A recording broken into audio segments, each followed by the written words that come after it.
Hello everyone, welcome to our YouTube channel keep it simple. आज के video में हम बात करेंगे आईटीसी की, जो कि अगले ट्यूसडे यानी कि 14 दिसंबर को अपनी फर्स्ट एवर इन्वेस्टर मीट करने वाले हैं। तो जब से कंपनी ने ये अनाउंस किया है तो मार्केट में स्पेकुलेशन है कि कोई बहुत बड़ी अनाउंसमेंट करने वाली है कंपनी, और इसको लेकर के इनका शेयर लगभग 5% तक पिछले 2 वर्किंग डेज में भाग चुका है।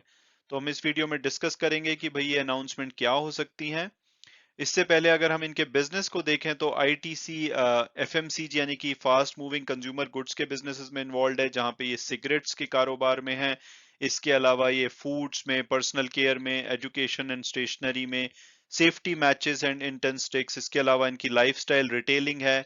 और आउटसाइड एफएमसीजी इनके होटल बिजनेस हैं, paper board, paper and packaging business है, एग्रीकल्चर बिजनेस है, और इसके अलावा इनका आईटी बिजनेस भी है। और आगे बढ़ने से पहले अगर आपने अभी तक चैनल को सब्सक्राइब नहीं किया तो प्लीज सब्सक्राइब करके हमें मोटिवेट कीजिए। और अगर मार्केट स्पेकुलेशन की बात की जाए तो मार्केट में ऐसा माना जा रहा है कि आईटीसी शायद इस इन्वेस्टर मीट में अपने होटल या आईटी बिजनेस का डीमर्ज अनाउंस कर सकती है। हालांकि जो मार्केट के जानकार हैं वो कह रहे हैं कि भाई ऐसा होना बहुत ही मुश्किल है उनके हिसाब से, क्योंकि अभी तक कंपनी के बोर्ड के सामने ना तो इसका कोई प्रपोजल को रखा गया है, ना ही उसको अभी बोर्ड ने क्लियर किया है। तो उनके हिसाब से ऐसी अनाउंसमेंट बहुत ही ज्यादा अनलाइकली लगती है। तो उनके हिसाब से क्या अनाउंसमेंट हो सकती है, तो उनको लगता है कि आईटीसी शायद जो अपनी पहली एनालिस्ट और इंस्टीट्यूशनल इन्वेस्टर मीटिंग कर रही है उसमें शायद ये आने वाले टाइम में इनकी ग्रोथ किस प्रोडक्ट से आ सकती है या किस बिजनेस से आ सकती है उसका कुछ प्लान शेयर कर सकते हैं। जैसे कि एफएमसीजी और होटल बिजनेस में ये कैसे ग्रो करने वाले हैं, तो इस टाइप से कुछ ये अपनी इन्वेस्टर मीट में कवर कर सकते हैं। तो अब अगर बात की जाए कि भाई मार्केट ऐसा स्पेकुलेट क्यों कर रही है कि आईटीसी अपने होटल या आईटी बिजनेस को डीमर्ज कर सकता है, तो उसके पीछे का कारण है कि आईटीसी के जो चेयरमैन है संजीव पुरी साहब, उन्होंने पास्ट में कई बार बोला है, ये इंडिकेट किया है कि ये इन बिजनेसेस के लिए ऑल्टरनेटिव स्ट्रक्चर क्रिएट कर सकते हैं, और इनका जो बोर्ड है वो सभी अपॉर्चुनिटीज के लिए ओपन है। तो मार्केट में ये माना जा रहा है कि भाई ये फर्स्ट एवर इन्वेस्टर मीट कर रहे हैं तो कोई बड़ी अनाउंसमेंट होगी, और हो सकता है ये अनाउंसमेंट इन बिजनेसेस के डीमर्ज के लिए हो। हालांकि एनालिस्ट ऐसा मान रहे हैं कि शायद आईटीसी अपना एनवायरमेंटल, सोशल और गवर्नेंस इश्यूज को लेकर के जो स्टेप्स चले गए हैं उसके बारे में कुछ अपडेट करेगा, क्योंकि इनके शेयर ने पीछे काफी अंडर परफॉर्म किया है ईएसजी कंसर्न को लेकर।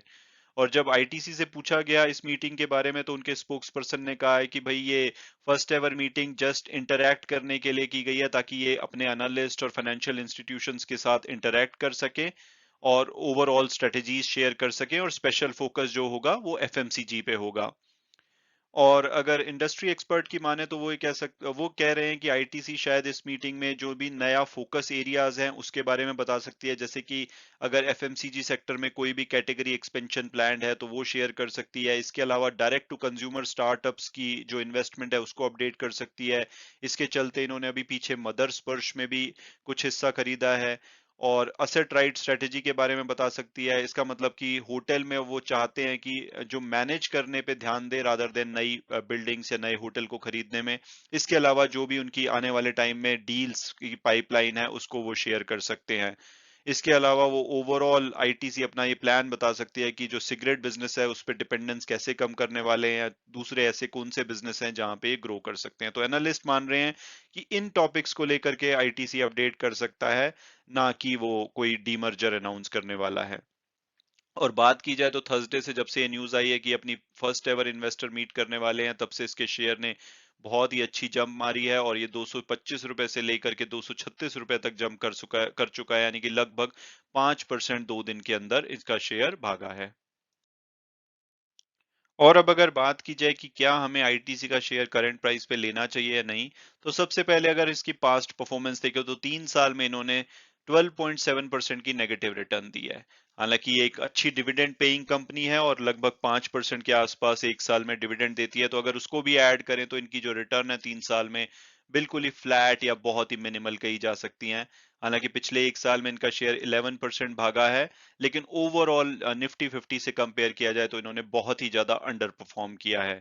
और अगर हम ब्रोकरेज रिपोर्ट्स की बात करें तो 240 रुपए का टारगेट दिया गया मोतीलाल ओसवाल के द्वारा 23 नवंबर को, लेकिन अगर हम टिकर टेप के प्रेडिक्टिव एनालिसिस को देखें तो वो इसका एवरेज प्राइस 290 बताते हैं, हायर साइड पे 357 और लोअर साइड पे 233। तो हम ये बोल सकते हैं कि जो अभी भी जो इसका प्राइस चल रहा है 236 के आसपास, ये अपने लोअर साइड की तरफ चल रहा है, यानी कि इसमें बहुत ज्यादा पोटेंशियल है यहाँ से ग्रो करने का। और अगर हम इसका फंडामेंटल एनालिसिस देखें तो एक लार्ज कैप कंपनी है, 2,90,000 करोड़ से भी ज्यादा मार्केट कैपिटलाइजेशन है, पीबी रेशो काफी अट्रैक्टिव है और इनका बिजनेस बहुत ही यूनिक है, क्योंकि जो दूसरे यहाँ पे इनके कॉम्पिटिटर दिए गए हैं वो सिर्फ सिगरेट स्पेस से हैं। हालांकि सिगरेट स्पेस इनका बहुत बड़ा है, लेकिन इसके अलावा भी ये काफी सारे बिजनेसेस में इन्वॉल्व हैं। रिटर्न ऑन इक्विटी अमेजिंग है, 22% की ऑलमोस्ट। डेट फ्री कंपनी है, प्रॉफिटेबल कंपनी है। तो अगर मेरी पर्सनल ओपिनियन पूछी जाए तो मुझे तो ये काफी ज्यादा पसंद है, और मुझे लगता है कि जिस दिन ये कंपनी भागी, हालांकि बहुत सालों से लोग इंतजार कर रहे हैं, बट जिस दिन ये भागी तो ये बिल्कुल ही री रेट हो जाएगी और इस प्राइस पे शायद ये कभी ना मिले। तो मुझे तो लगता है कि अगर कोई भी इसमें गिरावट आती है तो इसको डेफिनेटली लॉन्ग टर्म के लिए लेना चाहिए, और हो सकता है कि इन्वेस्टर मीट में अगर कुछ खास निकल कर ना आए तो एक बार के लिए इनका शेयर करेक्ट हो सकता है, तो वो एक अपॉर्चुनिटी हो सकती है। शायद ये आपकी पेशेंस बहुत लॉन्ग टर्म तक टेस्ट करे, लेकिन ये जिस दिन भागा, आई एम श्योर कि ये शेयर बिल्कुल ही री रेट हो जाएगा। जैसे कि अभी टाटा मोटर्स जो 280 से 300 रुपए के बीच में लगातार चल रहा था, लेकिन सडनली 500 रुपए पे चला गया, तो हो सकता है कि ये भी आने वाले टाइम में 350 रुपए के आसपास चला जाए, और फिर शायद हम रिग्रेट करते रहें कि इसको करंट प्राइस पे नहीं लिया। हालांकि इसने पास्ट में बहुत ज्यादा डिसअपॉइंट किया है, बट मुझे फिर भी काफी उम्मीद है, और मेरी पर्सनल ओपिनियन में ये शेयर डेफिनेटली आपके पोर्टफोलियो में होना चाहिए। हालांकि वीडियो क्लोज करने से पहले मैं हमेशा की तरह डिस्क्लेमर दूंगा कि अगर आप आईटीसी का शेयर लेना चाहते हैं तो आप तभी लीजिए जब आप इसमें कंफर्टेबल हैं, आपकी रिसर्च और फाइनेंशियल एडवाइजर की एडवाइस के बाद आप इसमें कंफर्टेबल फील करते हैं। Thanks so much for watching the video and God bless you all.